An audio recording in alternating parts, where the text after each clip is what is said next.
छगन भुजबळांची आणखी एक प्रतिक्रिया आपण पाहूयात जरांगेंसंदर्भात। जरांगेंकडून मागण्या वाढतच चालल्या आहेत। कुणाकुणाला कुणबी दाखले देणार आणि ओबीसी मध्ये घेणार असं छगन भुजबळ विचारतायत। चुकीच्या गोष्टींना आम्ही विरोध करणार असं म्हणत मनोज जरांगेंवर मंत्री छगन भुजबळ यांनी हे भाष्य केलंय।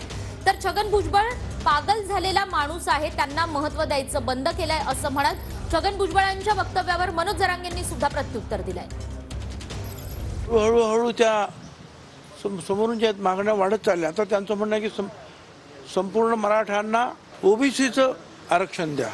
तर याच्या विरुद्ध आम्ही बोलणारच ना, कारण 4 ओबीसी आयोगांनी आणि सुप्रीम कोर्टाने सुद्धा ते नाकारलेलं आहे। नवनिर्मित नेते जे आहेत ते असे एक मागणी वाढवत आहेत आणि मग आम्ही जर गप्प बसलो तर मग सगळ्यांना असं वाटेल की ठीक आहे, आम्हाला सुद्धा हे मान्य आहे, त्यामुळे आम्हाला विरोध तर करावेच लागेल।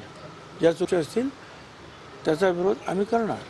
मराठा समाजाला चुकीच्या पद्धतीनं प्रमाणपत्र दिले जात आहेत आणि जरांगे पाटलांच्या मागण्या वाढतच आहेत असं छगन भुजबळ म्हणाले। हे त्याचं जाऊन तिकडे, ते पागल झालेलं आहे सगळ्या दुनियाचं। ती त्याला दुसरं येते मागण्या वाढत चालल्या, चलून दे, तुला काय करायचं?